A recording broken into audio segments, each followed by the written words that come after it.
बच्चों, हम कक्षा 11 की हिंदी पढ़ रहे हैं।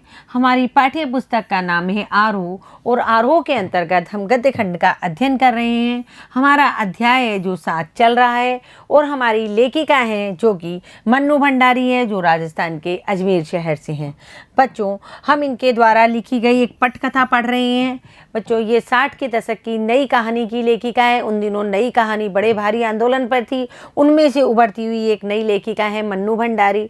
और इन्होंने कहानियों के साथ साथ सामाजिक यथार्थवादी और वास्तविकता की धरातल पर जो कहानियाँ लिखी, उसके साथ साथ इन्होंने कुछ पटकथाएँ भी लिखी। बच्चों, पटकथाएँ मैं आपको बता चुकी हूँ, जो किसी बड़े पर्दे पर या किसी सिनेमा के पर्दे पर या फिर अपने टेलीविज़न के पर्दे पर जो धारा प्रवाह जो नाटक चलते हैं, जिन्हें हम धारावाहिक या सीरियल्स कहते हैं, उनको पटकथा कहते हैं, जिनमें बहुत सारे पात्र होते हैं और वो आपस में संवाद के जरिए बातचीत करते हैं, आपस में एक दूसरे से संवाद करते हैं और उन संवादों को हम सुनते हैं। और ये जो पटकथाएं जब धारावाहिक के रूप में या सिनेमा के रूप में पर्दे पर आती है तो लाखों करोड़ों लोगों तक ये चीज़ें पहुंचती है, यानी इनके द्वारा दिया गया संदेश लाखों करोड़ों लोगों तक पहुंचता है।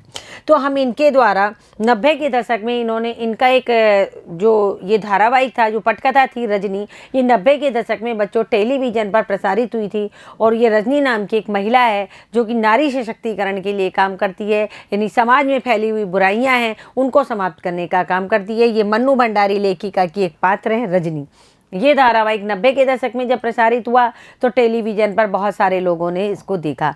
इसी की एक पटकथा यानी एक कड़ी हमारे इस आरोह पाठ्य पुस्तक में आई है, जिसको हम पढ़ रहे हैं। और अब तक हमने क्या पढ़ा कि रजनी के जो पड़ोस में फ्लैट में अमित और लीला बहन रहते हैं, यानी कि एक परिवार और रहता है जिनका बच्चा है एक अमित। और उसको जब वो रिजल्ट लेके अपना घर आता है तो घर आकर के बताता है कि उसने मैथ्स का पेपर बहुत अच्छा किया, लेकिन मैथ्स के पेपर में उसको केवल 72 अंक मिले हैं। क्यों?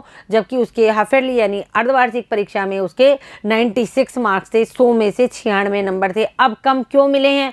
तो वो कारण बताता है कि रजनी को, जो रजनी आंटी उसके पड़ोस में रहती है, कि मेरी मम्मी ने मैथ्स का ट्यूशन नहीं करवाया और मेरे सर बार बार कह रहे थे कि जब तक तुम मैथ्स का ट्यूशन नहीं करोगे अच्छे नंबर नहीं लेके आओगे। लेकिन लीला बहन है जो कि अमित की मम्मी है, वो रजनी के सामने बताती है कि अमित जब पेपर देकर आया था तो इसने सारे सवाल जो वहाँ करके आया, जो कि तुम अपने पापा को करके दिखाए, और वो सारे सवाल सही थे, तो हम इसको मैथ्स की ट्यूशन किस लिए करवाते। तो वो बच्चा रोता हुआ गुस्से से कहता है, कहा दिया ना मम्मी आपको कि एक बार आपको मैथ्स की ट्यूशन अगर आप करवा देते तो मेरी आज क्लास में 6 की जगह 2nd या 1st पोजीशन आई हुई होती। तो जो रजनी महिला है वो इन बातों को सुनती है और सुन करके वो अमित से कहती है कि कल वो उसके स्कूल में जाएगी और उसके हेडमास्टर जी से मिलेगी। अब देखो, जो रजनी है वो अमित के स्कूल में जाती है और हेडमास्टर जी से मिलती है। वो आगे का दृश्य हम यहाँ देखेंगे।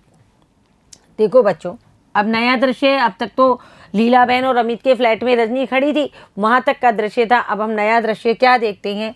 स्कूल के हेडमास्टर का कमरा है। बड़ी सी टेबल, दीवार के सहारे रखी कांच की अलमारी में बच्चों द्वारा जीते हुए कप और सील्स जमे हुए रखे। अपन देखते हैं ना, अपने भी जो प्रिंसिपल है, हेडमास्टर का जो रूम होता है, उसमें कांच की अलमारी में स्कूल जितनी भी सील्स जीतती हैं या जो भी ट्रॉफियाँ जीतती है वो सब जमा करके एक साथ रखे हुए रहते हैं। और हेडमास्टर साहब की एक बड़ी सी टेबल होती है, उसके ऊपर कांच बिछा हुआ रहता है, उसके नीचे कई तरीके के कैलेंडर, कागज वगैरह रखे हुए होते हैं। उसी तरीके का ये दृश्य बनाया गया है। दीवारों पर कुछ नेताओं की तस्वीर है, सामान्यतः विद्यालयों में होती है, गांधी जी, इंदिरा गांधी, और इसके अलावा जो हमारे स्वाधीनता सेनानी हैं उनकी तस्वीरें भी लगी हुई रहती हैं। एक बड़ा सा मैप लटका हुआ है। मैप का मतलब एक नक्शा लटका हुआ है ऑफिस की दीवार पर। एक स्कूल के हेडमास्टर के कमरे का वातावरण तैयार किया जाए, यानी इस तरीके का सीन बनाया गया है, यानी दृश्य बनाया गया है कि स्कूल के हेडमास्टर का एक कमरा वो दिखाई दे। हेडमास्टर काम में व्यस्त है, मतलब अब कैमरा कहाँ चला गया? हेडमास्टर के कमरे में गया है। हेडमास्टर जी अपने काम में व्यस्त हैं। चपरासी बड़े अदब से एक चिट ला कर रखता है, अदब माना सम्मान से, यानी हेडमास्टर के सम्मान में जो बाहर एक चपरासी बैठा होता है वो सम्मान में एक चिट ला करके देता है। चिट यानी एक पर्ची सी होती है, उस पर कुछ नाम लिखा हुआ रहता है। हेडमास्टर कुछ क्षण उसे देखता रहता है। हेडमास्टर उस पर्ची को खोलता है और देखता है, और फिर अब हेडमास्टर जी कह रहे हैं बुलाओ। रजनी का प्रवेश नमस्कार करती है। हेडमास्टर चपरासी से कहता है, भाई बुलाओ जिसका नाम लिख के तुमने अंदर भेजा है। तो रजनी आती है और आकर के हेडमास्टर जी को नमस्ते करती है। अपन सामान्यतः करते ही हैं अपने से बड़ों का या अपने से ऊंचे पद वालों का, जो भी हो, लेकिन नमस्ते करना एक बहुत अच्छी बात है। तो रजनी क्या करती है, प्रवेश करती है, यानी कमरे में आती है हेडमास्टर जी के ऑफिस में और उन्हें नमस्कार करती है। हेडमास्टर बैठिए, मतलब रजनी जब अंदर आई है तो रजनी से कह रहे हैं आइए बैठिए, कहिए मैं आपके लिए क्या कर सकता हूँ। कोई आगुंतक आता है उसको बैठने के लिए अपन बोलते हैं। और फिर हेडमास्टर जी रजनी से पूछ रहे हैं कि मैं आपके लिए आपकी क्या सेवा कर सकता हूँ या आप किस काम से आई हो, मैं आपके लिए क्या कर सकता हूँ। तो रजनी कहती है मैं 7th क्लास के अमित सक्सेना की मैथ्स की कॉपी देखना चाहती हूँ। देखो बच्चों, ये जो शब्द आया है सेवेंथ और क्लास, ये दोनों अंग्रेजी भाषा के शब्द हैं। इस पटकथा के अंतर्गत मतलब हम जो आम बोलचाल की जो हमारी भाषा है जिसके अंदर हम अंग्रेजी के शब्द भी मिश्रित कर देते हैं, मिला देते हैं, उस तरीके की इसकी भाषा है। यानी कि हम लोग भी क्या है, शुद्ध हिंदी नहीं बोलते हैं। तो ये पटकथा जो मन्नू भंडारी ने लिखी है सामान्य बोलचाल की भाषा में लिखी गई है। तो रजनी कह रही है मैं 7th क्लास के अमित सक्सेना की मैथ्स की कॉपी देखना चाहती हूँ, यानी उसकी गणित की जो कॉपी देखना चाहती हूँ। तो हेडमास्टर के चेहरे पर ऐसे भाव आते हैं जैसे वे कुछ समझा नहीं हो। मतलब हेडमास्टर इस तरीके के चेहरे पे भाव लाता है जैसे कुछ समझा नहीं हो कि मैडम क्या कहना चाह रही हैं। तो रजनी कहती है ईयरली एग्जाम्स, यानी जो वार्षिक परीक्षाएं हुई थी ना अभी, मैं उनकी कॉपी देखना चाहती हूँ कि जिसका कल ही रिजल्ट निकला है, यानी वो कॉपी मैथ्स की 7th क्लास के अमित सक्सेना की ईयरली एग्जाम की जिसका कल ही रिजल्ट निकला है। तो हेडमास्टर जी कहते हैं सॉरी मैडम, माफ़ कीजिएगा मैडम, ईयरली एग्जाम्स की कॉपियाँ हम लोग नहीं दिखाते हैं, यानी वार्षिक परीक्षा की जो कॉपियाँ हैं वो हम किसी को भी नहीं दिखाते हैं। यानी एक दूसरे का बातचीत चल रही है, संवाद चल रहे हैं। तो रजनी कह रही है जानती हूँ, लेकिन बात यह है कि अमित ने मैथ्स का पूरा पेपर ठीक किया था लेकिन उसे कुल 72 नंबर ही मिले हैं। कॉपी देखकर सिर्फ यह जानना चाहती हूँ कि अमित को अपने बारे में कुछ गलतफहमी हो गई थी या एक एक शब्द पर वो जोर देती है या गलती एग्जामिनर की है। अब देखो, अब हेडमास्टर जी जब मना कर देते हैं कि हम ईयरली एग्जाम्स की कॉपी नहीं दिखाते हैं, तो रजनी कह रही है जानती हूँ मैं इस बात को, आपका नियम है, आप नहीं दिखाते हो, लेकिन बात यह है कि अमित ने मैथ्स का पूरा पेपर किया लेकिन उसे 72 नंबर ही मिले हैं। और अमित को क्या है, मैं केवल कॉपी देखकर यह जानना चाहती हूँ कि अमित को अपने बारे में कुछ गलत अनुमान तो नहीं हो गया है। अमित ये कह रहा है कि मैं सारा पेपर सही करके आया हूँ, फिर उसको 72 नंबर ही क्यों मिले? बच्चा है, हो सकता हो कुछ गलती कर रहा हो, फिर भी वो अगर जिद पे अड़ा हुआ है, हो सकता है उसका कुछ गलत अनुमान हो। या अब वो क्या कर रही है, ये जो बोल रही है कि अमित को अपने बारे में गलत फहमी हो गई थी, इन सब शब्दों पे थोड़ा जोर दे करके बोल रही है। हो सकता हो कि अमित को कुछ गलत फहमी हो गई हो, इस तरह जोर दे करके उन शब्दों को बोल रही है। या गलती एग्जामिनर की है, एग्जामिनर मतलब जांचकर्ता, जिसने उसकी परीक्षा किया, जिसने उसकी कॉपी जांची है। ये दो कारण हो सकते हैं, या तो अमित झूठ बोल रहा है या अमित को कुछ गलत फहमी हुई है या फिर कोई एग्जामिनर से गलती हुई है। देखो बच्चों, गलती इंसान से किसी से भी हो सकती है। हेडमास्टर जी सारी बात को बहुत हल्के ढंग से लेते हुए, यानी हेडमास्टर जी बात को सुन लेते हैं कि फालतू बोल रही है, हम कॉपी तो दिखाएंगे नहीं, और बहुत ही हल्के ढंग से उनकी बात को सुनते हुए कहते हैं आप भी कमाल करती हैं, बच्चे ने कहा और आपने मान लिया। यानी कि वो रजनी से कहते हैं बच्चे ने कह दिया कि मैं तो सारे सवाल सही करके आया था, फिर भी सर ने मुझे कम नंबर दिए हैं जिन्होंने कॉपी जांची है। मतलब आपको बच्चे ने कह दिया और आप बच्चे की बात को मान गई। अरे हर बच्चा घर जाकर यही कहता है कि उसने पेपर बहुत अच्छा किया है और उसे बहुत अच्छे नंबर मिलेंगे। यानी कि हाँ, बच्चों की जो वृत्ति है, यानी बच्चों की जो मतलब आदत है, उस आदत के बारे में यहाँ बताया गया है कि हर बच्चा, अपन जब घर में बच्चा परीक्षा दे के आता, बेटा पेपर कैसा हुआ? मम्मा बहुत अच्छा हुआ, बहुत अच्छा पेपर हुआ। तो यही बात हेडमास्टर जी रजनी के सामने दोहरा रहे हैं कि हर बच्चा घर जाके यही कहता है कि मैं बहुत अच्छा पेपर करके आया हूँ, लेकिन वो लिख के क्या गया ये तो जांचकर्ता ही बताएगा। अगर हम इसी तरह कॉपियां दिखाने लग जाएं तो यहाँ तो पेरेंट्स की भीड़ लगी रहे और सारे समय, यानी वो हेडमास्टर जी कह रहे हैं इस तरह मतलब फिर तो सारे पेरेंट्स आ जाएंगे। पेरेंट्स का मतलब माता पिता यहाँ आके भीड़ लगा लेंगे और सब अपने अपने बच्चों की कॉपियाँ देखने लग जाएंगे अगर हम इस तरह कॉपियाँ दिखाने लगे तो। इसीलिए तो ईयरली एग्जाम की कॉपियां न दिखाने का नियम बनाया गया है स्कूलों में। अब हेडमास्टर जी रजनी को समझा रहे हैं भाई इस तरह यदि हम कॉपी दिखाने लगे तो बहुत सारे माता पिता यहाँ इकट्ठे हो जाएंगे, पेरेंट्स, इसलिए हमने ये नियम बना लिया है कि हम वार्षिक परीक्षा की कॉपियां किसी को भी नहीं दिखाएंगे। यानी सब स्कूलों में हम लोगों ने मिल करके ये नियम बना रखा है। अब रजनी क्या करती है, अपने गुस्से पर काबू पाते हुए, रजनी एक इस तरीके की महिला है जो समाज में फैली हुई बुराइयों को दूर करती है। तो उसको बहुत गुस्सा आता है कि देखो सर को मैंने एक छोटी सी बात कही है बच्चे की कॉपी दिखाने के लिए, उसमें सर कॉपी नहीं दिखा रहे हैं। तो अपने गुस्से पर थोड़ा सा कंट्रोल करती है, काबू पाती है। काबू पाती हुए देखिए, आप चाहें तो अमित का पूरा रिजल्ट देख सकते हैं। मैथ्स में हमेशा 100% नंबर लाता रहा है, इस साल भी उसने पूरा पेपर ठीक किया है। अब देखो रजनी अपने गुस्से पर काबू रख के हेडमास्टर जी से कह रही है कि आप चाहें तो अमित का पूरा रिजल्ट शुरू से लेकर अब तक देख सकते हैं। वो मैथ्स में हमेशा यानी गणित में हमेशा 100% यानी 100%, 100 में से 100 नंबर लाता रहा है हमेशा। और इस साल भी उसने पूरा पेपर ठीक किया है। बच्चा हमेशा नंबर अच्छे लाता रहा है। हाफिजली तक उसके 96 नंबर थे और इस साल भी वो घर आके कह रहा है मैं पेपर अच्छा करके आया हूँ। तो आपको कॉपी दिखाने में क्या दिक्कत है? तैश आ ही जाता है। तैश का मतलब गुस्सा या क्रोध, मतलब इतना कहते कहते रजनी को थोड़ा सा गुस्सा आ गया। उसने गुस्से के भाव से कहा आप चाहें तो अमित का पूरा रिजल्ट देख सकते हैं। और इस बार भी उसने पूरा पेपर ठीक किया है। कॉपी देखकर रजनी कह रही है, कॉपी देखकर मैं सिर्फ ये जानना चाहती हूँ कि नंबर आखिर कटे किस बात के। यानी जो रजनी है वो हेडमास्टर जी से पहले रिक्वेस्ट कर रही थी, लेकिन अब उसे थोड़ा सा गुस्सा आ गया। उसने जोर देकर के कहा मैं केवल इतना सा देखना चाहती हूँ कि अमित ने कॉपी में कहाँ गलती करी है और किस बात के नंबर परीक्षक ने या जांचकर्ता ने काटे हैं। हेडमास्टर जी कह रहे हैं आप बहस करके बेकारी अपना और मेरा समय बर्बाद कर रही हैं। यानी हेडमास्टर जी बिल्कुल भी राजी नहीं है इस चीज़ से कि वो कॉपी दिखाएंगे और वो दिखाएंगे भी नहीं। इसलिए वो रजनी से कह रहे हैं कि आप यहाँ से जाइए, बेकारी बहस करके आप अपना और मेरा दोनों का समय खराब कर रही हैं। मैंने कह दिया ना, इन कॉपियों को दिखाने का नियम नहीं है। यानी हेडमास्टर जी के अनुसार वार्षिक परीक्षा की कॉपियों को दिखाने का नियम नहीं है, चाहे बच्चे को कितने ही नंबर मिले हों। और मैं नियम को नहीं तोड़ूंगा। व्यंग से, अब रजनी क्या कह रही है? व्यंग से मतलब थोड़ा सा उपहास करते हुए, व्यंग जानते हो ना, व्यंग करते हुए कह रही है नियम, यानी कि आपका स्कूल तो बहुत नियम से चलता है। यानी रजनी अब कह रही है अच्छा आप नियम की बात कर रहे हो, यानी आपका स्कूल है जो पूरे नियम कानून से ही चलता है। हेडमास्टर गुस्से से कहते हैं व्हाट डू यू मीन, मतलब इंग्लिश में बोलते हैं व्हाट डू यू मीन, क्या मतलब है आपका, मतलब आप कहना क्या चाहती हो कि हमारा स्कूल नियम से नहीं चलता है। मतलब दोनों के अंदर थोड़ा सा वाद विवाद चल रहा है। व्हाट डू यू मीन का मतलब होता है क्या मतलब है आपका। आगे देखो, अब रजनी भी इंग्लिश में ही जवाब दे रही है उसको। जब हेडमास्टर जी इंग्लिश में बोल रहे हैं तो रजनी भी इंग्लिश में जवाब दे रही है। आई मीन वाट आई से, नियम का जरा भी ख्याल होता तो इस तरह की हरकतें नहीं होती। आई मीन वाट आई से का मतलब मेरा वही मतलब है जो मैं कह रही हूँ। यानी जब हेडमास्टर जी कह रहे हैं व्हाट डू यू मीन, आपका क्या मतलब है, आप क्या कहना चाहती हो कि हमारा स्कूल नियम से नहीं चलता है, तो यहाँ पर रजनी पलट करके जवाब देती है आई मीन व्हाट आई से, यानी मेरा मतलब वही है जो मैं कह रही हूँ। मतलब मैं यही कह रही हूँ कि आपका स्कूल नियम से नहीं चलता है।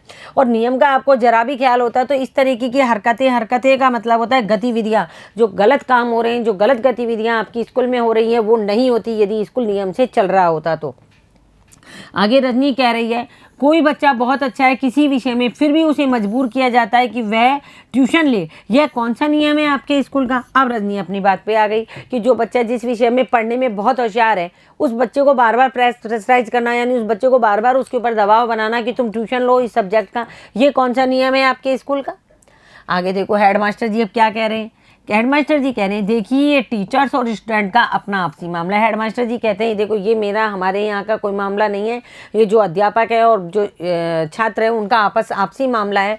वो पढ़ने जाते हैं, कौन पढ़ने जाते हैं, स्टूडेंट पढ़ने जाते हैं और टीचर्स पढ़ाते हैं। इस बीच में ना तो स्कूल आता है और ना ही स्कूल के नियम आते हैं। मतलब ये हमारे स्कूल से बाहर का मामला है।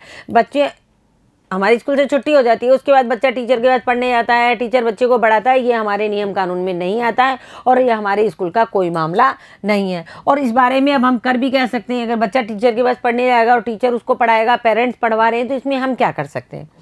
तो रजनी कह रही है कुछ नहीं कर सकते हैं आप, तो मेहरबानी करके ये कुर्सी छोड़ दीजिए क्योंकि यहाँ पर कुछ कर सकने वाला आदमी ही चाहिए। अब रजनी को गुस्सा आ जाता है और रजनी हेडमास्टर जी से कहती है यदि आप कुछ नहीं कर सकते हो, अपने टीचर्स पे रोक नहीं लगा सकते हो, जो गलत गतिविधियाँ कर रहे हैं आपकी स्कूल में, जो गतिविधियाँ चल रही है उनके ऊपर अगर आप रोक नहीं लगा सकते, मतलब उनका कहने का मतलब ये है, तो मेहरबानी करके इस हेडमास्टर की कुर्सी को छोड़ दीजिए। यहाँ पर तो कुछ करने वाले लोगों को ही बैठना चाहिए, यानी कि यहाँ पर कुछ कर सकने वाला आदमी ही चाहिए, नहीं कर सकने वाले आदमी की यहाँ आवश्यकता नहीं है। अब रजनी आगे क्या कह रही है, जो ट्यूशन के नाम पर चलने वाली धांधलियों को रोक सके, मासूम और बेगुनाह बच्चों को ऐसे टीचर्स के शिकंजों से बचा सके जो ट्यूशन न लेने पर बच्चों के नंबर काट लेते हैं और आप हैं कि कॉपियां न दिखाने के नियम से उनके सारे गुनाह ढक देते हैं। देखो बच्चों, यहाँ रजनी क्या कह रही थी, रजनी कह रही थी यहाँ पर तो कुछ कर सकने वाला आदमी चाहिए, मतलब इस कुर्सी पर वो आदमी बैठना चाहिए जो कुछ कर सकता हो, स्कूल के अच्छे से नियम कानून बना सकता हो और आपके स्कूल में क्या चल रहा है? आपके स्कूल में ट्यूशन के नाम पे धांधलियाँ चल रही है। तो रजनी कह रही है कि जो ट्यूशन के नाम पर चलने वाली धांधलियाँ मतलब काला धंधा या गलत काम, ट्यूशन के नाम पर जो बच्चों को प्रेशराइज किया जा रहा है, बच्चों पर जो दबाव बनाया जा रहा है, आप उसको नहीं रोक सकते। मासूम और बेगुनाह बच्चे, यानी जो बच्चे बहुत मासूम है, कुछ समझते ही नहीं है, वो केवल ये समझते हैं कि ट्यूशन करेंगे तो नंबर मिलेंगे, पढ़ने लिखने से कोई मतलब नहीं हो। तो पेरेंट्स से, माता पिता से आके कहेंगे आप हमको हमारे इस विषय के शिक्षक से ट्यूशन कराओ, तभी हमें नंबर मिलेंगे, वरना नहीं मिलेंगे। बेगुनाह बच्चों, ये बेगुनाह का मतलब बेकसूर, उन बच्चों का क्या कसूर है? उन बच्चों का कोई कसूर नहीं है कि अच्छी परीक्षा देने के बाद भी जब वो नंबर नहीं प्राप्त कर सके, तो उन बच्चों का कोई कसूर नहीं है। बच्चों को ऐसे टीचर्स के शिकंजों से बचा सके, यानी ऐसे यहाँ आदमी की आवश्यकता है इस कुर्सी पर रजनी के अनुसार, जो कि ट्यूशन के नाम पर चलने वाले गलत कामों को रोक सके और मासूम और बेगुनाह बच्चों को ऐसे टीचर्स के शिकंजों से, यानी पकड़ से, ऐसे शिक्षकों की पकड़ से बचा सके जो ट्यूशन न लेने के नाम पर क्या करते हैं, बच्चों के नंबर काट लेते हैं। यानी बच्चे से कहते हैं कि तुम ट्यूशन लो, यदि तुम ट्यूशन नहीं लोगे तो क्या करते हैं, बच्चे की जो मतलब एग्जाम की कॉपी होती है उसमें नंबर काट लेते हैं। तो बच्चे क्या डर जाते हैं और डर करके फिर वो उस टीचर से ट्यूशन करने लगते हैं। रजनी आगे कह रही है हेडमास्टर से, और आप हैं कि कॉपियां न दिखाने के नियम से उनके सारे गुनाह ढक देते हैं, और आप भी उसमें पूरे गुनाहगार हो कि आप बच्चे की कॉपी नहीं दिखा रहे हो। इसका मतलब आप क्या कर रहे हो, आप उन टीचर्स का क्या कर रहे हो, उनके सारे गुनाह, यानी उनके जितने भी काले कारनामे हैं आप उनको ढक रहे हैं। यानी कि रजनी हेडमास्टर साहब से विवाद कर रही है और उनको कह रही है। हेडमास्टर रजनी की ये बातें सुनकर के गुस्से से भर जाता है और चीख कर कहता है, will you please get out, यानी मतलब इंग्लिश में कहता है आप अब यहाँ से जाइए, ऑफ दिस रूम, इस कमरे से, अब आप इस कमरे से जाइए, will you please get out of this room. जोर जोर से घंटी बजाने लगता है, यानी गुस्से के मारे रजनी से कहता है कि will you please get out of this room, इस रूम से आप जाइए, और जोर जोर से घंटी को बजाने लगता है। किस लिए? चपरासी को बुलाने के लिए। दौड़ता हुआ चपरासी आता है, चपरासी दौड़ता हुआ आता है, मैम साहब को बाहर ले जाओ। तो क्या कर रहे हैं, यानी हेडमास्टर जी कह रहे हैं चपरासी से, जैसे ही घंटी बजाई जोर जोर से चपरासी आया तो चपरासी से कहते हैं मैम साहब को बाहर ले जाओ, यानी इन मैडम को बाहर करो। रजनी कह रही है मुझे बाहर करने की ज़रूरत नहीं है, मतलब मुझे ज़्यादा बाहर भेजने की ज़रूरत नहीं है, बाहर उनको कीजिए, उन सब टीचर्स को जिन्होंने आपकी नाक के नीचे ट्यूशन का यह घिनौना रैकेट चला रखा है। यानी रजनी क्या कह रही है हेडमास्टर जी से अब कि मुझे बाहर करने की जरूरत नहीं है, मैं तो खुद चली जाऊंगी, बाहर उन लोगों को करने की ज़रूरत है, उन टीचर्स को जो आपकी नाक के नीचे, यानी आपकी नाक के नीचे मतलब बिल्कुल आपके सामने ही, आपके सामने एक काला धंधा कर रहे हैं, घिनौना रैकेट, मतलब काले धंधे का जो जाल फैला रखा है उन्होंने ट्यूशन्स का, यह घिनौना रैकेट चला रखा है व्यंग से, मतलब आप उनको बाहर कीजिए। फिर व्यंग से कहती है आप तो कुछ कर ही नहीं सकते हो, क्योंकि हेडमास्टर ने कहा था ना कि मैं इसमें क्या कर सकता हूँ, ये तो टीचर्स का और स्टूडेंट का आपसी मामला है। फिर व्यंग से रजनी कह रही है आप तो इसमें कुछ कर ही नहीं सकते हो, इसलिए अब मुझे ही कुछ करना होगा, क्योंकि आपके बस की कुछ नहीं है, इसलिए अब मैं ही कुछ करूँगी और मैं ही करूँगी, देखिएगा आप। और तमतमाती हुई निकल जाती है, मतलब हेडमास्टर को धमकी दे के जाती है कि आप तो कुछ इसमें कर ही नहीं सकते हो, और अब इसमें जो कुछ करना है मैं ही करूँगी, यानी कि आप इसको देखिएगा अब आप कि क्या होने वाला है। और तमतमाती हुई यानी गुस्से से बाहर चली जाती है। हेडमास्टर क्या करता है, चपरासी पर बिगड़ पड़ता है। हेडमास्टर चपरासी पर गुस्सा होता है और कहता है जाने किस किस को भेज देते हो भीतर, कि तुम किसी को भी उठा करके भीतर भेज देते हो। तो अब चपरासी क्या कह रहा है, मैंने तो आपको स्लिप ला कर दी थी, स्लिप यानी वो पर्ची ला कर दी थी नाम की, साहब मैंने तो आपको स्लिप ला कर दी थी। तो हेडमास्टर क्या करता है, गुस्से से स्लिप की चिंदी चिंदी करके फेंक देता है, कुछ इस भाव से मानो वह रजनी की चिंदियाँ बिखेर रहा हो। मतलब हेडमास्टर गुस्से से क्या करता है, उस पर्ची को फाड़ देता है, उस स्लिप के छोटे छोटे टुकड़े कर देता है, चिंदी का मतलब छोटे छोटे टुकड़े करना उस कागज़ की पर्ची के, और इस भाव से फेंकता है मानो कि वो रजनी की चीरफाड़ कर रहा है। किस भाव से, क्योंकि रजनी ने जो बातें की हैं उन सब बातों को चीरफाड़ करके वो फेंक रहा है। अब नया दृश्य आ जाता है, ये हेडमास्टर के कमरे का ऑफिस का दृश्य था, अब क्या नया दृश्य फिर से दिखाते हैं। अब रजनी का फ्लैट है, शाम का समय है, घंटी बजती है, रजनी आकर दरवाज़ा खोलती है, पति का प्रवेश, उसके हाथ से ब्रीफकेस लेती है। ब्रीफकेस बच्चों एक छोटा सा सूटकेस टाइप होता है जिसके अंदर कागज़ पत्र रखे जाते हैं, यानी ऑफिस का जो सामान रखा जाता है उसे ब्रीफकेस कहते हैं, छोटा सा सूटकेस होता है। अब शाम का समय है, नया दृश्य आ गया है, यानी अब पति, किसका, रजनी का पति जूते खोलते हुए रजनी से पूछता है तुम आज दिन में कहीं बाहर गई थी क्या। रजनी पूछिए तुम्हें कैसे मालूम, यानी ये पात्रों के बीच में आपसी संवाद है जो दिखा रहे हैं। पति कह रहे हैं फ़ोन किया था, एक फाइल रह गई थी, सोचा चपरासी को भेजकर मंगवा लूँ, पर कोई घर में हो तब ना, पति के चेहरे पर खींच भरा हुआ गुस्सा पुता हुआ है, यानी उनके पति को, रजनी के पति को गुस्सा आता है कि तुम दिन में कहाँ चली गई थी, मुझे एक फ़ाइल मंगवानी थी, चपरासी को भेजा लेकिन घर तो बंद था। तो उसके पति के चेहरे पर भी खींच भरा हुआ, मतलब गुस्से से भरा हुआ उसका एक चेहरा था। अब रजनी क्या कह रही है, देखो बच्चों, बहुत ही बहादुर नारी है और अपने पति से कह रही है कि तुम फाइल भूल गए जिसके बारे में मुझे पता भी नहीं है, यानी तुम जो फाइल भूल के गए उसके बारे में मुझे क्या पता कि तुम फाइल भूल के गए हो, और पर फिर भी उसके लिए मुझे घर बैठना चाहिए, यह कौन सी बात हुई। यानी फाइल तुम भूल गए, मुझे इसके बारे में पता नहीं है और फिर भी मैं ही घर पे बैठूं, ये कौन सी बात है भाई। तुम फाइल भूल के, गलती तुम्हारी है कि तुम फाइल लेके जाते। तो पति अब जरा सा शांत हो जाते हैं, मतलब थोड़ा सा, मतलब अपने गुस्से को कम कर लेते हैं और शांत हो जाते हैं। फिर पूछते हैं, अच्छा गई कहाँ थी। तो रजनी बताती है और एक स्कूल का नाम लेती है कि मैं उस स्कूल में गई थी। पति स्कूल का नाम दोहराता है, जैसे अपन जो सामान्यतः बातचीत करते हैं कि वो नाम बता के गई है, पति मनी मन में उस स्कूल का नाम धीरे से दोहराता है। तुम क्या करने गई थी वहाँ। पति पूछता है कि तुम स्कूल में क्या लेने गई थी। रजनी गदगद भाव से यानी प्रसन्न होकर खुश हो जाती है कि अब ये मेरे बारे में सुनेंगे, मैं इनको अपनी सारी बातें बताऊंगी। तो खुश होती हुई कहती है, पहले चाय ले आऊँ फिर बताती हूँ। यानी पति शाम को घर आए हैं तो पहले चाय पिला रही है उनको कि मैं पहले चाय बना के ले आती हूँ, फिर आपको बताती हूँ कि आज क्या क्या हुआ था। हम घर में बताते हैं ना, हम स्कूल से बच्चे भी आते हैं तो अपने पेरेंट्स को बताते हैं आज स्कूल में क्या हुआ था। शाम को पति घर आता है लोटा लोड करके, और वो भी बताता है कि आज ऑफिस में क्या क्या, कुछ नया हो जाता है तो एक दूसरे से जो परिवार में है सामान्यतः हम बातचीत करते हैं, ये उस बातचीत के बारे में है। तो रजनी क्या करती है, प्रसन्न भाव से कहती है पहले चाय ले आऊँ फिर बताती हूँ। अब क्या होता है, कैमरा रजनी के साथ किचन में चला जाता है। कैमरा मतलब जो दृश्य हम देखेंगे वो रजनी के किचन का यानी रसोई का देखेंगे। कैमरा रजनी के साथ किचन में आ जाता है। गुनगुनाते हुए रजनी खाने को भी कुछ बना रही है, यानी अब वो अपने पति को अपनी बातें बताएगी, इसलिए उनको प्रसन्न करने के लिए खाने के लिए भी कुछ बना रही है चाय के साथ। लगता है जो कुछ करके आई है उससे बहुत प्रसन्न है, यानी जो हेडमास्टर को आज वो डांट लगा के आई है उससे रजनी बहुत खुश है।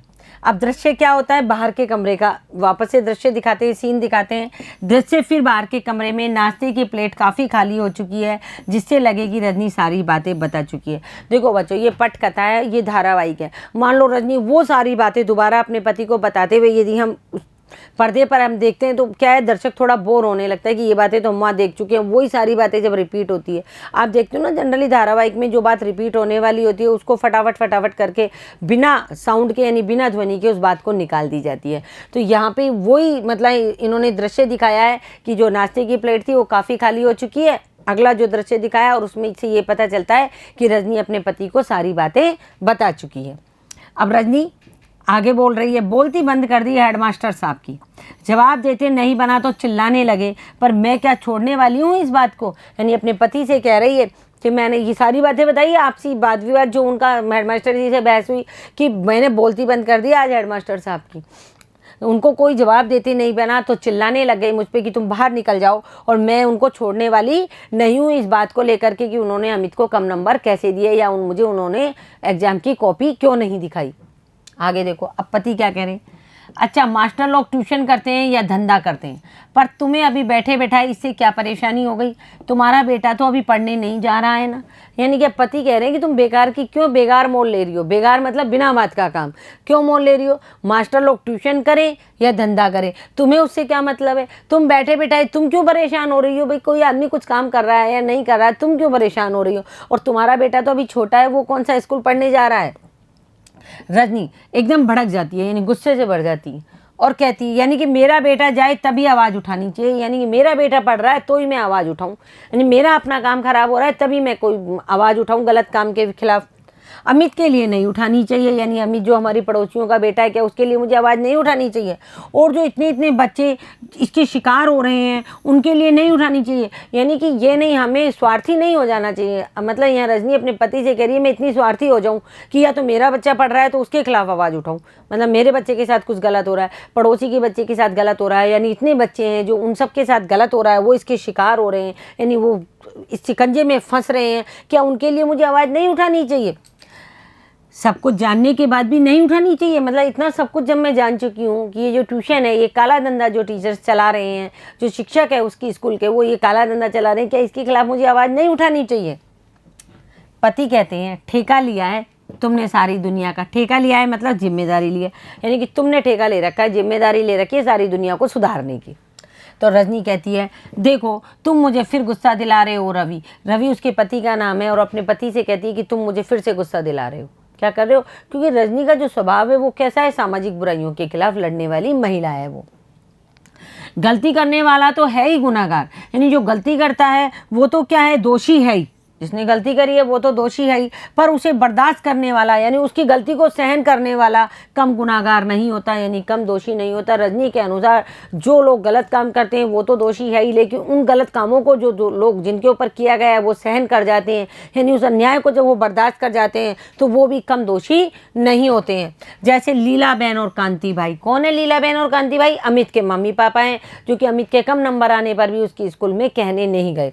हजारों माँ बाप इसी तरीके के बच्चों। आज भी क्या है, जो निजी विद्यालय होते हैं, जो बड़े बड़े विद्यालय होते हैं, वहाँ भी पेरेंट्स थोड़ा सा घबराते हैं कि हमारे बच्चों को कहीं स्कूल में से नहीं निकाल दे। अपन इसमें आगे पढ़ेंगे, अपन ने पढ़ा भी था कि अमित कह रहा था कि आप मेरी स्कूल मत जाओ, और अमित की माँ भी यही कह रही थी रजनी की कि अमित के स्कूल मत जाना, अगले साल इसको उसी विद्यालय में पढ़ना है, कहीं इसको टीचर्स परेशान नहीं करें। यानी हर व्यक्ति एक दूसरे से क्या कर रहा है, डर रहा है। तो उसी डर को निकालने के लिए रजनी कह रही है कि गलत काम करने वाला तो गुनाहगार होता ही है, लेकिन गलत काम को सहन करने वाला उससे भी बड़ा दोषी होता है, जैसे कि लीला बहन और कांति भाई और ऐसे हजारों माँ बाप। लेकिन सबसे बड़ा गुनाहगार तो वह है जो चारों तरफ अन्याय, अत्याचार और तरह तरह की धांधलियों को देखकर भी चुप बैठा रहता है। यहाँ वो अपने पति के बारे में बात कर रही है, यानी पति को सुना करके कह रही है ये सब तो गुनाहगार है ही, लेकिन सबसे बड़ा गुनाहगार वह है जो चारों तरफ अपनी आंखों से देख रहा है, अन्याय हो रहा है, अत्याचार हो रहा है, और फिर भी तरह तरह की धांधलियों को, गलत काम होते हुए देख रहा है और फिर भी चुप लगा करके बैठा है। वो सबसे बड़ा गुनाहगार यानी सबसे बड़ा दोषी होता है। जैसे तुम, अपने पति से क्या कहा है उन्होंने, जैसे तुम, कि तुम्हारे सामने ये इतने अन्याय, अत्याचार और धांधलियाँ हो रही है, लेकिन तुम खुद भी चुप बैठे हो और मुझे भी चुप होने के लिए कह रहे हो। नकल उतारते हुए, अपने पति की थोड़ी सी नकल उतारते हुए रजनी कहती है हमें क्या करना है, हमने कोई ठेका ले रखा है दुनिया का। यानी कि रजनी अपने पति की नकल उतार के कह रही है कि जैसे उसके पति ने कहा ना कि तुमने क्या ठेका ले रखा है सारी दुनिया का, तो इन सब बातों को सुना करके कह रही है हमें क्या करना है, हमने कोई ठेका ले रखा है दुनिया का। यानी वो अपने पति की यहाँ नकल उतार रही है। गुस्से और हिकारत से, यानी उसको, रजनी को गुस्सा आता है, और हिकारत का मतलब होता है घृणा से। गुस्से और घृणा से वो क्या करती है, माई फुट, उठकर भीतर जाने लगती है। कि माई फुट का मतलब होता है, मतलब मेरे पैर की, उस पर मैं ठोकर मारती हूँ। जो गलत काम हो रहा है, जो अन्याय हो रहा है, जो बर्दाश्त हो रहा है, माई फुट यानी मैं उस पर ठोकर मारती हूँ, और उठकर भीतर जाने लगती है अपने पति से नाराज होकर के। और जाते जाते मुड़कर तुम जैसे लोगों के कारण ही तो देश में कुछ नहीं होता है और हो भी नहीं सकता, और भीतर चली जाती है। यानी अपने पति को सुनाती हुई वो कहती है कि जाते जाते मुड़ते हुए जा रही है, और जाते जाते मुड़ करके वापस से कहती है कि तुम लोगों के कारण, यानी तुम जैसे लोगों के कारण ही तो देश में कुछ अच्छी काम नहीं हो पाते हैं, और ना हो सकते हैं और ना ही हो पा रहे हैं। और भीतर चली जाती है, यानी अपने घर के अंदर चली जाती है। अब पति क्या करता है, बेहद हताश भाव से दोनों हाथों से माथा थाम लेता है। यानी वो सोचता है अब ये कोई नई मुसीबत पैदा करेगी, तो हताश भाव से यानी निराश भाव से दोनों हाथों से माथा थाम लेता है, चढ़ा दिया सूली पर, और कहता है संकट में आ गए, अब फिर से एक नया संकट आ गया। यानी जब इसने, रजनी ने फिर से एक नई आफत मोड़ ले ली। आगे देखो बच्चों, अब नया सीन आ जाता है। अब तीसरा दृश्य आ जाता है। पहला दृश्य हेडमास्टर के कमरे का था, दूसरा दृश्य रजनी के फ्लैट का था, जिसमें रजनी और उसके पति के बीच में बातचीत हो रही थी। अब तीसरा दृश्य आया है जो डायरेक्टर ऑफ एजुकेशन के ऑफिस का है। देखो, डायरेक्टर ऑफ एजुकेशन यानी शिक्षा निदेशालय, डायरेक्टर ऑफ एजुकेशन यानी शिक्षा विभाग का जो निदेशक होता है, सबसे बड़ा जो अफसर होता है, उसका ऑफिस है। उसके ऑफिस का बाहरी कक्ष है। कमरे के बाहर उसके नाम और पद की तख्ती लगी हुई रहती है। सामान्यतः जो भी बड़े अफसर होते हैं उनके नाम और पद की तख्ती उनके चैम्बर के बाहर में, यानी उनके कक्ष के बाहर लगी रहती है। साथ ही उनसे मिलने का समय भी लिखा है। एक स्टूल पर चपरासी बैठा है, यानी कि कमरे के बाहर एक स्टूल रखा रहता है जहाँ सामान्यतः चपरासी बैठे रहते हैं। सामने की बेंच पर रजनी और 3-4 लोग आकर के बैठे हैं, प्रतीक्षारत यानी इंतजार में बैठे हैं। जो निदेशक से मिलने का समय है, उस समय में रजनी वहाँ जाती है, वहाँ पर बेंच पे बैठ जाती है मिलने के लिए। सामने स्टूल पर चपरासी बैठा है और कक्ष के बाहर तख्ती लगी हुई है। रजनी के चेहरे से बेचैनी टपक रही है, यानी रजनी को अंदर ही अंदर बहुत भारी बेचैनी हो रही है कि वो कब निदेशक साहब से मिल पाएगी। बार बार घड़ी को देखती है। मिलने का समय समाप्त होता जा रहा है। घंटा 2 घंटा जो भी मिलने का समय था वो लगभग ख़त्म होता जा रहा था। रजनी चपरासी से कहती है कितनी देर और बैठना होगा, सामान्यतः कोई व्यक्ति कितना इंतजार कर सकता है। चपरासी कहते हैं हम क्या बोलेगा, जब साहब घंटी मारेगा बुलाएगा तभी तो ले जाएगा, बहुत बिजी रहता है ना साहब। बिजी का मतलब है यहाँ व्यस्त। अब देखो बच्चों, ये जो चपरासी है ये शायद दक्षिण भारत मराठी बोली जो बोलते हैं उस तरफ का है, जो इस तरीके से हिंदी बोल रहे हैं कि हम क्या बोलेगा, यानी हम क्या बताएगा, जब साहब घंटी मारेगा यानी जब साहब घंटी बजाएंगे तभी तो हम आपको अंदर ले जाएंगे, बहुत बिजी रहता है ना साहब, यानी हमारा साहब है जो बहुत व्यस्त रहता है काम में। रजनी अपने में ही गुनगुनाते हुए यानी अपने मन के अंदर अंदर बड़बड़ाते हुए बोलती है, यह तो लोगों से मिलने का समय है, न जाने किस में बिजी बनकर बैठ जाते हैं। रजनी कहती है जो समय लोगों से मिलने का है उसमें तो निदेशक साहब को मिलना चाहिए, जाने किस में बिजी हो जाते हैं। अब चपरासी क्या करता है, दूसरी तरफ देखने लगता है, क्योंकि रजनी से नजरें नहीं मिला रहा है, क्योंकि रजनी को अंदर नहीं ले जा रहा है। अब कैमरा क्या करता है, ऑफिस के अंदर चला जाता है, यानी हम जो अब दृश्य देखेंगे वो ऑफिस के अंदर का देखेंगे। साहब मेज़ पर पेपर वेट घुमा रहे हैं। साहब मेज़ पर क्या कर रहे हैं, बैठे बैठे खाली बैठे हैं, पेपर वेट घुमा रहे हैं, फिर घड़ी देख रहे हैं, फिर घुमाने लगते हैं। बाहर एक आदमी आता है और अपने, अब ये तो ऑफिस का सीन था, अब वापस बाहर आ गए हैं बच्चों। देखो बाहर एक आदमी आता है और अपने नाम की स्लिप के नीचे 5 रुपए का एक नोट रख कर देता है और चपरासी का कंधा थपथपाता है। अंदर तो साहब मेज पे पेपर वेट घुमा रहे हैं, घड़ी देख रहे हैं कि टाइम कैसे पास हो। बाहर रजनी उनका इंतजार कर रही है कि मुझे उनसे मिलना है, बातचीत करनी है। इतनी देर में बाहर क्या होता है, एक आदमी आता है और अपनी स्लिप के नीचे एक 5 रुपए का नोट रख करके, ये जो भ्रष्टाचारी और ये रिश्वतखोरी है उसके बारे में बताया गया है, ये बहुत ही गलत बात है बच्चों। तो क्या करते हैं कि अपने नाम की स्लिप के नीचे 5 रुपए का नोट रख देता है और चपरासी को पकड़ाता है और उसका कंधा थपथपाता है। अब चपरासी क्या करता है, देखो चपरासी हंसकर भीतर जाता है और लौट कर उस आदमी को तुरंत अपने साथ ले जाता है, यानी अंदर जाके चपरासी साहब से कहता है, निदेशक साहब से, कि आपसे कोई मिलने आया है, और 5 रुपए को जेब में रख लेता है और उस आदमी को अपने साथ अंदर छोड़ने चला जाता है। रजनी के चेहरे पर तनाव यानी बेचैनी सी, एकदम उसको गुस्सा सा आता है। वह घूर कर चपरासी को देखती है। थोड़ी देर में आदमी बाहर निकलता है। रजनी उठकर दंदनाती हुई भीतर जाने लगती है। देखो बच्चों, किसी भी चीज़ की बर्दाश्त की एक सीमा होती है। रजनी की बर्दाश्त की सीमा यहाँ निकल जाती है। वो देखती है कि एक आदमी आया, उसने चपरासी को रिश्वत दी और चपरासी ने उस आदमी को निदेशक साहब से मिला दिया और मैं कब से यहाँ बैठी हूँ। तो गुस्से से क्या करती है, जैसे ही वो आदमी बाहर आता है, रजनी दंदनाती हुई यानी तेज़ तेज़ कदमों से चलती हुई, दंदनाने का मतलब गुस्से से और तेज़ तेज़ कदमों से चलती हुई भीतर जाने लगती है। चपरासी कहता है, अरे अरे अरे किधर को जाता, अभी घंटी बजा क्या। यानी चपरासी उसको, रजनी को फिर रोकने के लिए कहता है, अरे अरे कहाँ जा रहा है, किधर कू, यानी कहाँ जा रहे हो, अभी घंटी बजी है क्या, आपको बुलाने के लिए कोई बैल बजी है, घंटी बजी है। रजनी अब कहती है, घंटी तो मिलने का समय समाप्त होने तक नहीं बजेगी, मतलब ये जो घंटी है ना तुम्हारी, जो तुम्हारी साहब की घंटी, मिलने का समय खत्म हो जाएगा तब भी नहीं बजेगी। और दरवाज़ा धकेल कर यानी दरवाजे को खोल करके भीतर चली जाती है। अब चपरासी बाहर क्या कह रहा है, बाहर खड़ा है, वो तो चली गई, अब क्या करे। तो चपरासी कह रहा है, अरे कैसी औरत है, सुनतीच नहीं। ये देखो बच्चों, मराठी शब्द है सुनतीच नहीं। सुनतीच नहीं मतलब सुनती ही नहीं है, मैं जो कह रहा हूँ रुकी नहीं रही है। वहाँ बैठे 2-3 लोग हंसने लगते हैं कि देखो चपरासी की भी नहीं सुनी, चपरासी इतनी देर से मैडम को परेशान कर रहा था, भेज रहा नहीं था, अच्छा वो खुद ही चली गई। अब अंदर के कमरे का जो सीन है उसको देखेंगे।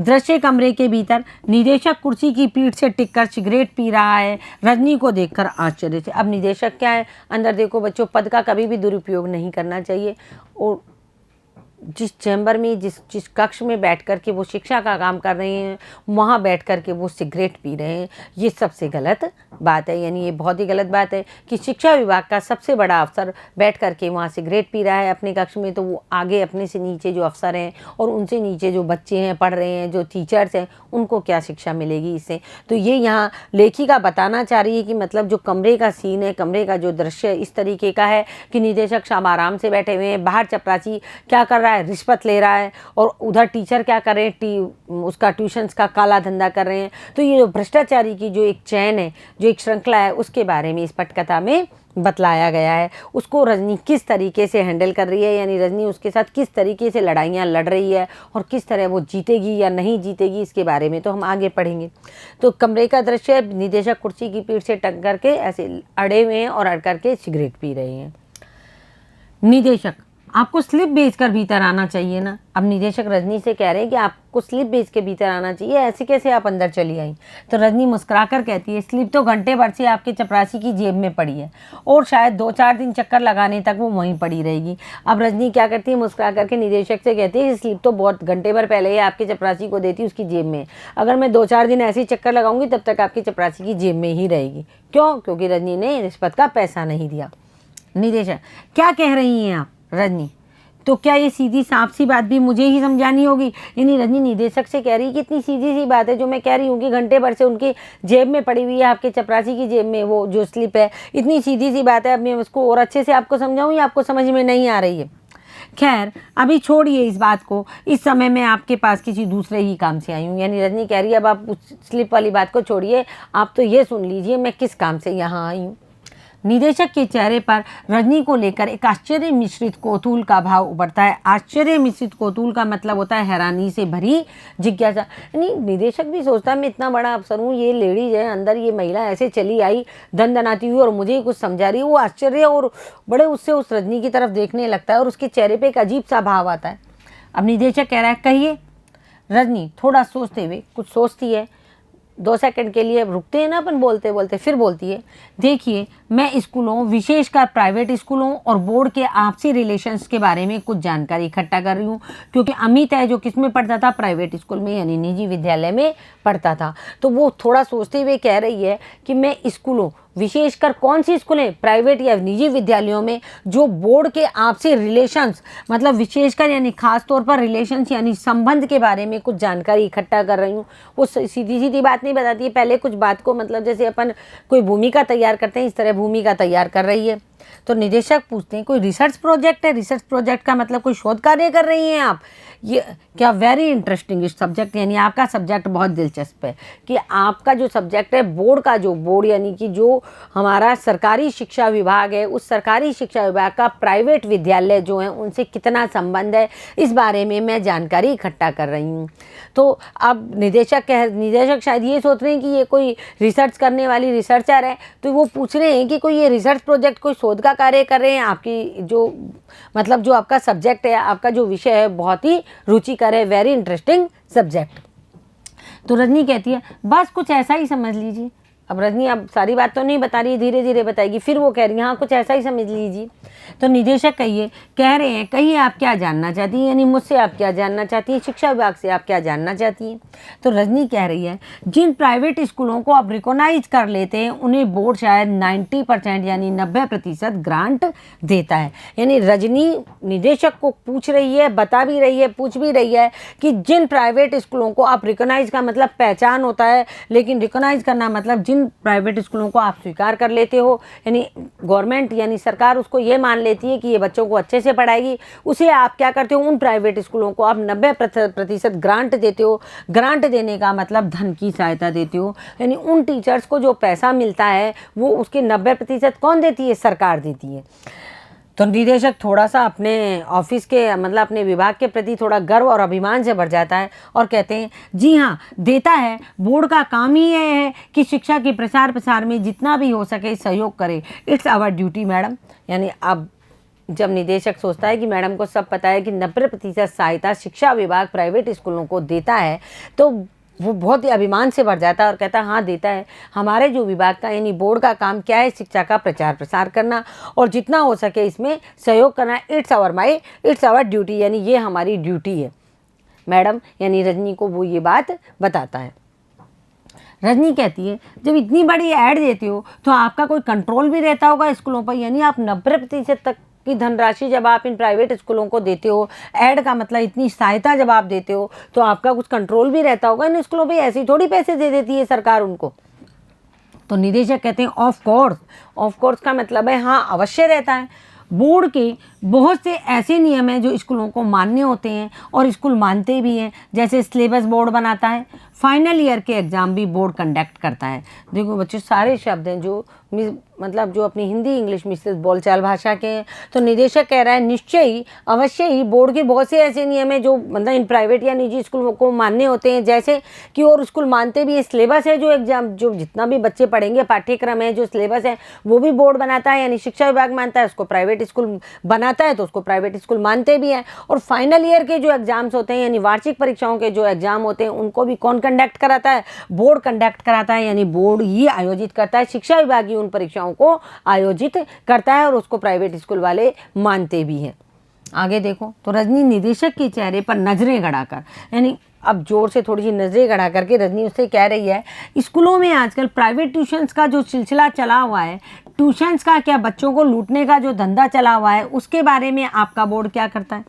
अब रजनी निदेशक से कह रही है, भाई आपकी स्कूलों के ऊपर अगर आपका कंट्रोल है तो स्कूलों में जो आजकल प्राइवेट ट्यूशन्स यानी घर पे जो टीचर प्राइवेट पढ़ा रहे हैं उसका जो सिलसिला चल रहा है, और ये जो ट्यूशन्स है क्या बच्चों को लूटने का जो धंधा चल रहा है, धंधा मतलब जो ये काम चला रखा है, क्या उसके बारे में आपका बोर्ड क्या करता है? मतलब आपके बोर्ड ने उसके बारे में, आपके शिक्षा विभाग में उसके भी कुछ नियम बने हुए हैं कि नहीं बने हुए? तो निदेशक बड़े ही सहज भाव से कहता है, इसमें धंधे की क्या बात है, यानी इसमें धंधा चलाने की क्या बात है, काम करने की क्या बात है? जब किसी का बच्चा कमज़ोर होता है तभी उसके माँ बाप ट्यूशन लगवाते हैं। मतलब इसमें ज़्यादा जोर देने की बात नहीं। कोई बच्चा कमज़ोर है पढ़ने में तो उसके मम्मी पापा उसको ट्यूशन लगवा लेते हैं, प्राइवेट पढ़वाते हैं। अगर लगे कि कोई टीचर लूट रहा है तो उस टीचर से न ले ट्यूशन, किसी और के पास चले जाए। मतलब बहुत ही सहज भाव से निदेशक इस बात को यहाँ ख़त्म करना चाहता है और कह रहा है कि तुमको ये लगता है कि यदि कोई टीचर तुमको लूट रहा है, यदि कोई टीचर तुमसे ज़्यादा पैसे ले रहा है तो उस टीचर से मत पढ़ो, दूसरे टीचर से पढ़ लो। ये कोई मजबूरी तो है नहीं, यानी कोई ज़बरदस्ती तो है नहीं कि तुमको हमने कोई नियम लगा दिए कि तुम उसी टीचर से प्राइवेट ट्यूशन लो, किसी भी टीचर के पास जाके पढ़ लो। तो अब देखो रजनी क्या कह रही है, बच्चा कमज़ोर नहीं है, होशियार है, बहुत होशियार, उसके बावजूद उसका टीचर लगातार उसे कोंचता रहता है। यानी अब निदेशक को जो रजनी है वो बता रही है कि बच्चे मान लो कोई ऐसा बच्चा है, उदाहरण दे रही है, जो कमज़ोर नहीं है, होशियार है, बहुत होशियार है, यानी पढ़ने में बहुत बुद्धिमान है, उसके बावजूद भी उसका टीचर उसे कोसता रहता है, यानी तंग करता है। किस काम के लिए?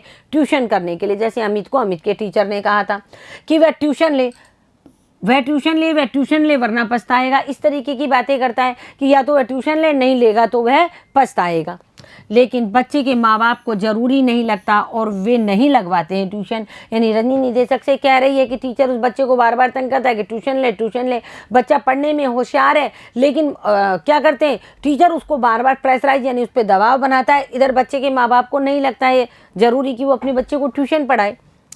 जानते हैं क्या हुआ, यानी अब वो निदेशक से बता रही है कि जानते हो कि क्या हुआ, मैथ्स का पूरा पेपर ठीक करने के बावजूद उसे कुल 72 नंबर मिलते हैं। यानी कि वो उस बच्चे के बारे में, अमित के बारे में बता रही है कि जिस विद्यालय में वो पढ़ता है उसमें उसने मैथ्स का पूरा पेपर सही किया, यानी सारे सवाल उसके सही थे, उसके बावजूद उसे 72 नंबर मिले। जानते हो क्यों? यानी निदेशक से कह रही है क्यों?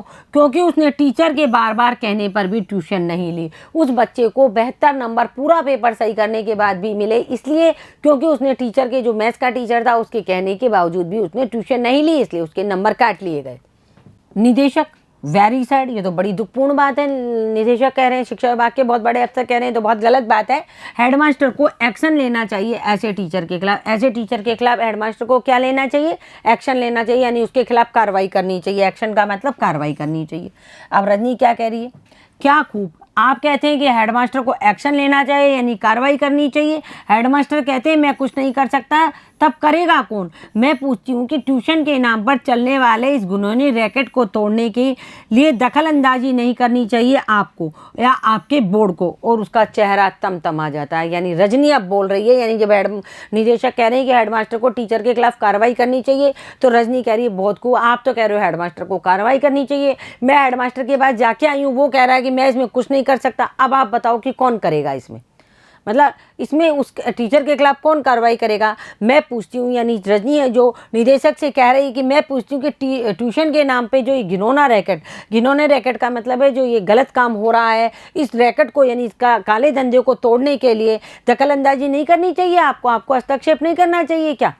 मतलब शिक्षा विभाग के इतने बड़े निदेशक है, क्या आपको इस विभाग में हस्तक्षेप, इस कार्य में हस्तक्षेप नहीं करना चाहिए? आपके और आपके बोर्ड को, यानी आपको भी करना चाहिए, आप निदेशक है, और आपके शिक्षा विभाग को भी करना चाहिए। और उसका चेहरा तमतमा जाता है, यानी गुस्से से बोलने लगती है और एकदम चेहरे पे गुस्से के भाव आ जाते हैं। निदेशक कहते हैं, लेकिन हमारे पास तो आज तक किसी पेरेंट से इस तरह की कोई शिकायत नहीं आई। तो निदेशक ये कह रहे हैं, निदेशक का कहना भी ठीक है कि हमारे पास तो आज तक किसी भी माता पिता ने इस तरह की, पेरेंट्स ने इस तरीके की शिकायत नहीं की। रजनी क्या कह रही है? अब रजनी की बात सुनो। यानी कि शिकायत आने पर ही आप इस बारे में कुछ सोच सकते हैं। रजनी कह रही है आप जाकर के पता नहीं करेंगे कि स्कूलों में क्या चल रहा है, आपके पास शिकायत आएगी तभी आप पता करेंगे, यानी तभी आप उसके ऊपर कार्रवाई करेंगे। वैसे शिक्षा के नाम पर दिन दहाड़े चलने वाली इस दुकानदारी की आपके बोर्ड ऑफ एजुकेशन को कोई जानकारी ही नहीं, कोई चिंता ही नहीं। यानी कि अब रजनी क्या कह रही है? निदेशक से कह रही है, जब निदेशक कह रहे हैं कि मैं हमारे पास तो इस तरीके की कोई शिकायत नहीं आई, तो रजनी कह रही है यानी शिकायत आएगी तभी आप कोई काम करोगे, बिना शिकायत के आप जाकर के वहाँ जाकर के जांचोगे नहीं या चेक नहीं करोगे कि विद्यालयों में क्या हो रहा है। और वैसे भी शिक्षा के नाम पर, यानी जो शिक्षा हम ले रहे हैं उसके नाम पर दिन दहाड़े मतलब खुलेआम चलने वाली ये दुकानदारी, कौन सी दुकानदारी? ट्यूशन्स की दुकानदारी को आपके, और बहुत ही व्यंग्यात्मक ढंग से वो बोलती है, मतलब व्यंग करती हुई शिक्षा निदेशक के ऊपर कहती है कि बोर्ड ऑफ एजुकेशन, यानी शिक्षा विभाग का जो बोर्ड है उसको कोई जानकारी ही नहीं, कोई चिंता ही नहीं, मतलब उसको जो बोर्ड ऑफ एजुकेशन है, जो शिक्षा विभाग है, उसको इस चीज़ की जानकारी ही नहीं है कि विद्यालयों में क्या हो रहा है। तो अब निदेशक कहते हैं कैसी बात करती हैं आप, कितने इम्पोर्टेंट मैटर्स रहते हैं हम लोगों के पास। अभी पिछले 6 महीने से तो नई शिक्षा प्रणाली को लेकर ही कितने सेमिनार्स ऑर्गेनाइज किए हैं हमने। अब निदेशक कह रहे हैं आप कैसी बातें कर रही हो, क्या हमको कोई जानकारी ही नहीं रहती है?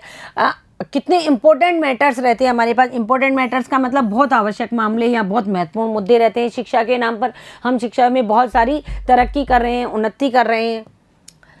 अभी पिछले 6 महीने से तो नई शिक्षा प्रणाली को लेकर ही कितने ही सेमिनार्स ऑर्गेनाइज किए। सेमिनार्स का मतलब हमने बहुत सारी संगोष्ठियां आयोजित की है।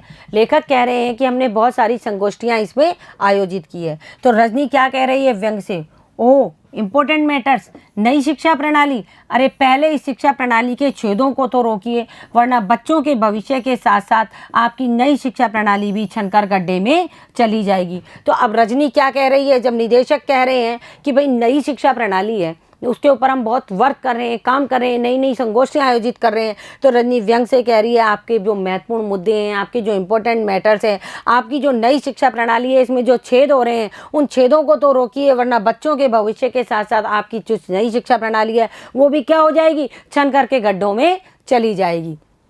तो निदेशक क्या करते हैं, उसको थोड़ा गुस्सा आ जाता है निदेशक को कि ये महिला इस तरह क्यों बोल रही है। वो कहती है आप पहली महिला हैं और हो सकता है कि आखिरी भी हो जो इस तरीके की शिकायत लेकर आई है। यानी निदेशक भी अब उसको गुस्से से कहता है कि आप पहली और आखिरी महिला है जो इस तरीके की शिकायत लेकर के यहाँ आई हो। तो रजनी क्या कहती है, ठीक है तो फिर आपके पास शिकायत का ढेर लगवा कर ही रहूँगी, यानी आपको मेरी अकेले की ये शिकायत लग रही है। तो मतलब बच्चों कुल मिला करके रजनी क्या है, निदेशक से क्या होती है, रजनी की भी झड़प हो जाती है। पहले हेडमास्टर से झड़प हुई, फिर उसकी किससे झड़प हो जाती है, निदेशक से झड़प हो जाती है। और वो कहती है ठीक है मैं फिर आपके पास शिकायत का ढेर लगवा कर ही रहूँगी। बच्चों इससे आगे का जो दृश्य है हम अगली कक्षा में पढ़ेंगे, तब तक आप इसे पढ़िए और पढ़ने का आनंद लीजिए। धन्यवाद बच्चों।